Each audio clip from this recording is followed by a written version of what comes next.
Hey everybody, welcome back to I Know a Guy. I'm Anthony, and this is the podcast where connections thrive. Each episode, we spotlight inspiring entrepreneurs, professionals, and individuals doing amazing things. Together, we'll grow your circle, spark collaborations, and discover new opportunities. Today, we're meeting Leslie Urbas. She is a registered dietitian, personal trainer, and optimal health and wellness coach, dedicated to helping entrepreneurs and busy professionals achieve their goals without restrictive diets. With her holistic approach, Leslie empowers clients to enjoy their favorite foods while optimizing gut health, nutrition, and overall well-being. How you doing this morning, Leslie? Fabulous. How are you? I would say fantastic. I would absolutely say fantastic. The whole year's been fantastic so far, but I got a cold, so I'm gonna go with good. So it probably done just a bit, but yeah, on the other end of that, I'll be fantastic again. So, I love it. yeah, so I really enjoyed our conversation that we had. I wanted to introduce you to a lot of folks because you're doing awesome things, and I think we need more of that out there. So to start off, can you tell me where are you calling in from? Where are you located? At the current moment, I'm in Rota, Spain. Okay, I did not know that. All right. There you go. I know it startled you there. How long have you been there? We have been here for a little over 2 years now. Okay, awesome. Never been to Spain. If somebody's coming to visit, if you have friends coming over that have never been to Spain, where are you taking them? What are you doing? And where are you taking them to eat? That's a great question. So, if I were to stay, I'm going to answer that two ways. If we were to stay here in Rota, I would take them to most likely one of the typical Spanish places. There's two, so it just depends on when they're hungry and what time it is, because Spanish people keep very different hours than Americans are used to eating. So that would be a little bit of change there. So there's two restaurants there. Always Spanish food, in my opinion, in the beginning, because people have to try that right away to then determine if I need to take them to different restaurants. However, I would say if they're willing to leave the area, I'd like to take them to a place called Ronda. It is the most beautiful city you will ever see. And I don't exactly have anything that they would need to eat, but papas bravas, wherever you go, are always my favorite. It's a type of potato that has like a spicy sauce and like kind of a mayonnaise sauce, but not. Sometimes they put cheese on them. It's kind of like probably their version of loaded fries, but it's not fried, and it's all delicious and healthy and wonderful food. So Interesting. What kind of hours do they keep to eat? How drastic of a difference is that? it's quite a lot of difference. So it depends. Like, to find a place that's open throughout the entire day is very rare. Most places here don't open early. A couple of the cafes will open between 6 to 7 a.m., but you'll not find any place open at 5 a.m. You could find them open at 2 a.m. That would be more common. But most, if it's a traditional Spanish place, they'll typically be open sometime between 7, 8, or 9 a.m. They will close around 2 p.m. for siesta, and then they will reopen anytime after 6, so sometime between 6 to 8 p.m. And then they will, depending on their location, they will close sometime between 11 p.m. and 2 a.m. Hmm. Interesting. Yeah. Yeah. So when you want to run errands on your way home, you can't. Most of the stores are closed. Like, it's not something where you can just I'm going to go to this store. No, you're going to wait until 6 p.m. when they reopen. So Got to replan your day around it. That's interesting. Yeah, I didn't know that. So that's awesome. So what can you tell us about what you're doing? So as you stated, I'm a registered dietitian. Truthfully, I help mostly women entrepreneurs to lose weight without a diet while eating food they love in the most simplest form. It's truthfully something that I call digestion codes. It's a 4-part method, starting with mindset of how you were raised, truthfully, right? We're all taught how to eat from a young age. A baby knows how to eat. They know when they need to eat. They know when they need to drink. They know when they need to pee. They know when they need to poop. But all of that goes out of our brains as we get older, right? We get processed into the system of we eat now. No, you can't have that. You can only have that if you do this. You can't go to the bathroom. You just went. You must wait, right? So we're taught from a young age, everybody knows better about our bodies than ourselves. So that is a big, huge piece to why weight loss gets stopped and health gets stopped in different ways. Second piece is internal. What is actually your written code? We all actually have a way to eat. Why is it there's 5 billion diets on this planet? Because there are different ways that we all need to eat. But without knowing yours, you're just kind of taking a stab in the dark. It's kind of like guess and check, right? I'll run this system, see if it works. Oh, it fails. So let me try another one. When you want the definite answer, this is where you go. And then the last pieces, or two last pieces, are nutrition. That's 100% made for you. We're not we are not a nutrition facts panel. It's a true statement, right? We look at the nutrition facts panel and it gives us this cute little percentage of like 30% of daily intake, which is based on a 2,000 calorie diet, which most Americans are not at. They're below or they're above. It's not really typically the average. And then the last piece is that it's really exclusively made for you, because there's absolutely no way you can have good nutrition if you're going into your best friend's closet like, hey, can I try on your underwear? That's what we do with our diets. We try on other people's diets, hoping they fit us, but really failing to see that we're really just putting on a dirty pair of their underwear and not really solving our problem. I got you. Yeah. No, that's actually kind of awesome to hear, because a lot of us we want to be that one size fits all. Hey, if it works for them, it's going to work for me. And no, it doesn't for most anything. So, why would you imagine the diet is the same? So yeah, absolutely. Well, how'd you get started in this? Kind of what sparked this interest in you? You know, I would love to say I just had this passion for it, but that's not true. When I was 15 years old, my high school softball coach told me I was too fat to play varsity softball. And less than 5 days later, a girl in my class told me I was too fat to hang out with. At that moment in time, I was a normal, healthy weight. I was an athletic build. However, at that moment, I remember going into the bathroom, and that's really when my identity shifted. I'm fat, I'm ugly, I'm unworthy, I'm not good enough. I must change my 5'7", 140-pound body into a 5'2", 110-pound body, because that seems to be what's worthy, is super skinny and not what I am. Now, we all know you can't really shrink, but I sure did try my entire high school career trying to do that. And I actually wound up gaining 20 pounds and being heavier the day I graduated high school than the day I gave birth to both of my children.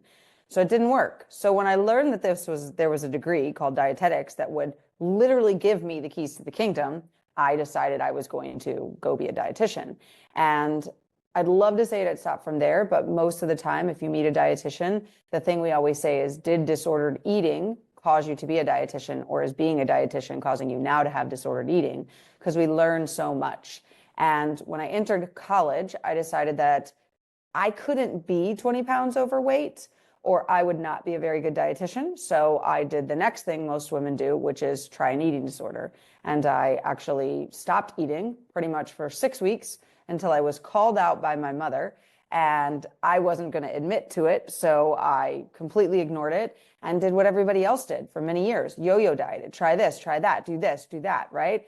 Good weeks, I'd be on par. Bad weeks, it would be terrible. This constant struggle. And so I woke up one day like, there has to be a better solution to this.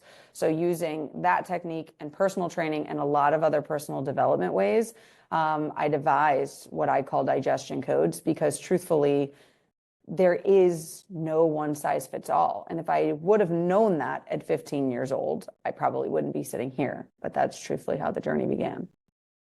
That's interesting, because you said everybody has their own personal thing that works for them, and you have to go out and try it. How do you find that for somebody if you're not, going from yo-yo diet to yo-yo diet, just trying literally everything? Because we're kind of taking an unscientific approach to that. A lot of us, when we're like, okay, I need to lose weight, I'm gonna go try this, or I'm gonna go try this, and it works for a little bit, and then you bounce back and forth.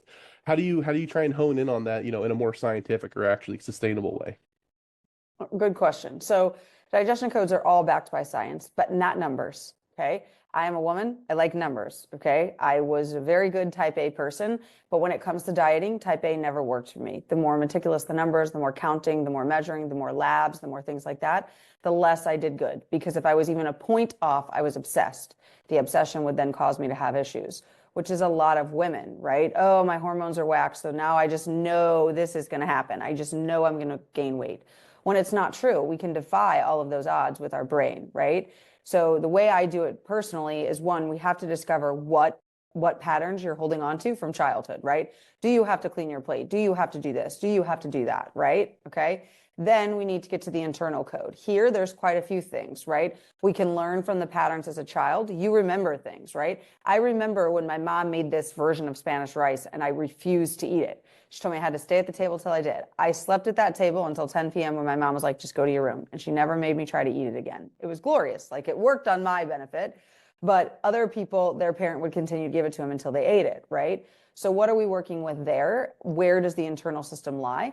I do tie in a little bit of human design for people that know what that is. I do tie in a little bit of astrology and those ways as well. And then more of, okay, we're seeing this work. So you do actually really well. People that say, I can't eat breakfast, I hate eating breakfast, they could truly be a faster, but it doesn't mean they don't need to get all the calories. It means they need to still nourish themselves in the proper way and not eat all the calories at night, because most people that skip morning breakfast then put them all at night, right? And so you just have to figure out that system for you, and those things help us. And that goes into that nutrition piece of, okay, we know this is where you're at, these are your needs, this is where we need to be. Now we need to finagle that so that way it's made for you so you can thrive, right? Not eat a huge meal at lunch and then get tired when I go back to work and feel like I need a nap, which so many of us do, right? So it's really that finesse between all those things. Okay. So figuring that out and going out and helping others with it, what's your favorite thing about what you've been doing? The peace that they have at the end. Like a client of mine who worked with me for a while, she basically spent 47 years of her life dieting, right? And she said the reason why she came to me was because when she was 47, she thought about going back on a diet that she tried when she was 13 and realized she probably needed more help if that was the case. And she went from counting, portion controlling, meal planning, obsessing, all the things, to me giving her one thing to focus on for her body, the one thing she had to do. And now, even through menopause and everything, she's 50 and a half, and she's lost 60 pounds, probably more now. She's kept it off the entire time. There's never been a setback. There's no guilt. There's no shame, because all she had to do was learn one thing to focus on for her. Not hormones and supplements and counting and portion controlling and dieting and exercising and all that. Instead, it was just one easy step. That's awesome. Yeah. I like people that are results driven where it's like I've seen it work. Seeing somebody succeed, brings you joy too. So really like that. What are some, on the entrepreneur side, what are some stumbling blocks that you might have ran into early trying to figure out how to do this or implement this or become what you are, that you would advise others to keep an eye out for if they are starting their entrepreneur journey or have been in for a while, that are saying, hey, here's some things that are coming your way, because we all kind of face some similar issues, that you would give them advice, or you go back in time and give yourself advice about? I'm really good at listening to everything a coach ever tells me and just jumping into everything they tell me. I will do it. I will get it done. I will. But I really approached it as though I was a student in school. I just need to get it done. So I have the check marks box because, they give you like 100 things to do when you first start out. And you're like, whoa, okay. I'm somebody that's got to do this. So it's like check, check, check, check, check, check, check, check, check, check, check. But I didn't really think about it, process it, take the right time with it, because I was like, I just need to get these things done, because once they're done, I make the money, right? When truthfully it wasn't. And I think that's the first thing, truthfully, is don't go at your business like you went in school. Go at your business like it's this burning desire that you want to achieve. And if you don't have the answer for that, maybe you shouldn't yet. Still doesn't mean you can't help people with where you are. All the things we learn in business just help us hone our message in and, become more like Coca-Cola, where they don't really have to do anything really but do an ad every once in a while, right? Coca-Cola sells itself, I guess. Yeah, yeah, it'd be nice if we were all Coca-Cola, but Mhm. well, maybe not so in the health space. You want to be something other than Coke. But anyway, so what Yeah. about like an average client? What is something that somebody might be going through, or like the avatar of your average client, that if they're dealing with XYZ, you're the person that they should talk to? Yeah, I would say yo-yo dieting for sure. Lack of results, the stopping and starting, not knowing how to get on and back off. It's like I'm on, I'm off. I know what to do. I don't know how to do it. I'm tired of this. I just want to be skinny. I want to feel better. I have no energy. My gut is all messed up. There's weird things happening in my body, and I'm not really sure which way to turn. I'm perimenopausal. I'm menopausal. Those are truthfully the things that they're saying. It's more like I'm just sick and tired of the struggle, but they're not saying that. They're saying these other things. Oh, I'm just tired today. I'm drained today. I don't have it today. I've got brain fog because I've got this thing, right? It's the laundry list of excuses of why we can't. And they're tired of looking for the magical solution and actually want to uncover for themselves what's best. Okay. How about like other businesses or industries that you synergize well with? What was like a good power partner for you? People that you could refer back and forth. Maybe you handle your piece of the pie, but the rest of your circle's there. Yeah, that's a great question. A lot of times it's other fellow practitioners, like somatic work practitioners. It's Different types of doctors do really good job referring. Some business coaches do. Business coaches that are more in like the like childhood wounds and types of things like that, helping to uncover those things. They do really well with referrals too, because most of those things typically have some sort of nutrition piece in them. Yeah, and business coaches in general, I think would be good for you, just for the simple fact that they're handling the business side, you're handling how that person feels in their business every day, right? And that goes Yeah. hand in hand. A lot of us ignore that, where we'll sacrifice sleep, we'll sacrifice diet, we'll sacrifice just your general well-being because we're hyper fixated on whatever it is we're working on or whatever we're growing. And you need both of those to be optimal because if your body starts to tank and you don't feel well every day, it's going to be reflected in your business, and vice versa. If things start going hard in your business, you really need to focus on your general health because that's you don't want to get into that spiral. So that makes a lot of sense. um Yeah. what's the biggest misconception about sustainable weight loss and gut health? The biggest misconception on my point is that you have to have labs, you have to have supplements, you have to have a doctor treat. And that's just not true. I'm not denying doctors have their place, supplements have their place, get help when you absolutely need help. But you have more of the power than you think because you hold it in your mind. And so I think that sometimes more information and more supplements actually causes us to have more issues instead of actually helping us in the right direction. Yeah, and you can lean on those things as a crutch too, where you think they're just going to do the lifting for you when a lot of it's just you understanding what you need, and not trying to find that crutch. So awesome. um One of the things, a lot of us hear and we're like, okay, how is that even possible, especially based on, how we grew up or what we've seen. How can busy professionals achieve their health goals without giving up their favorite foods? Really easily, because all food has a place. So the best way I have to equate this is that if I gave you 1 cup of strawberries, okay, and I gave you a teaspoon of sugar, I am giving you the same amount of sugar, okay? I don't care if you call it honey. Let's even call it honey because people have a bad connotation of sugar was created.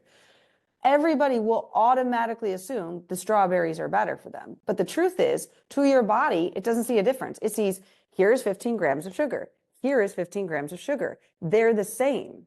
The difference is one has more nutritional value. The strawberries come with other health benefits, right, than a table sugar does. To your body, though, it's only processing 15 grams of sugar. But we say, this is good, this is bad. But we still eat the bad. So then we put the bad into our bodies and we're like, oh, this is so terrible that I ate it. So then we tell our brain everything in our body is terrible. So guess what it does? Produce terrible. But when we eat the strawberries, it's like, oh, this is so good for me. They're the same thing. So if we could remove good, bad, and just turn all food into this food has less nutritional value, this one has more nutritional value, but both have nutrition because sugar is needed to run my body, is needed for me to run, then you get your solution. Okay. What's one simple step that anyone could take to improve their digestion and overall wellness? I would truthfully say, I think the thing that people really need the most is to stop comparing, to stop looking at, Sally Joe lost X amount of weight on this and Timmy lost X amount of weight of this, or whoever it is, right? To drop that and to really start to think about what even sounds right for them. If something sounds terrible to you, it is not going to work. So unless you can say today, I'm going to intermittent fast for the rest of my life, don't do it because you're not going to follow through. It's not how it's going to happen. And that's why it's easier to start with something that's more catered to you because you have to work less hard. Yeah, and we overlook that in diet, and just health and just things in general, where it's always coming back to consistency being one of the biggest keys in anything you're doing, whether it's growing your business, getting healthier, building better relationships, being consistent, showing up, doing the thing you're supposed to do, and making it easier on yourself is definitely a cheat code that a lot of us don't realize. Where it's like, no, it's gotta suck, right? We gotta struggle through. We gotta struggle bus every single day to get healthy. When, like you said, find what works and then stick to it. Exactly. Is there anything that I missed or failed to ask that you wanted to add? No, I mean, I would just tell everybody, nutrition, weight loss, and health are really not that easy. It's all in our brain. If you want to be 140 pounds and you're 200 pounds, guess what? You're already 140 pounds. You just have 60 you want to release. Rephrase it like that in your brain, and it makes it seem a whole lot easier. Every day you can be like, I am 140 pounds, right? And as you change that, it helps to make everything easier in the system. Awesome. Yeah. Never thought of it that way, but that's really interesting. For people that want to have a deeper conversation that might have specific questions about, their situations, how can they get a hold of you? Where can they find you? Yeah, so my top two places I hang out is Facebook with my name, Leslie Urbas, and YouTube, where I do a lot of free uploaded videos and things like that. So you can snag me, follow me, ask me questions there. I'm an open book to answer anything that you were to have. So Perfect. If you guys, have dealt with any of this and you'd like to have that conversation, reach out to Leslie. You're going to learn more than what you know now, and it's going to be good to apply some of it to your life because, a good percentage of, not all of us, but a good percentage of us could benefit from better health, a little weight loss or better diet in general, just to feel better in our day-to-day life. So have that conversation, reach out. I'm going to put all that in the description as well, so I want to make it easy to find her. But other than that, you can visit me at ikag.me. You can find more episodes, subscribe to our newsletter, and connect with our growing community. If you or somebody you know would like to be interviewed, you can also apply on the website. But Leslie, again, I really appreciate you coming on, taking the time and pouring into us because I think a lot of us, we hear things about diet and nutrition every single day, it feels like. And none of it's tailored to us. It's kind of to the masses. 2,000 calories, this, you need to do this. And having a more personalized approach is something a lot of us would benefit from. So I really appreciate you taking the time and explaining that to us. But let's all have an awesome day. Go out there and grow our circles, all right? sounds great.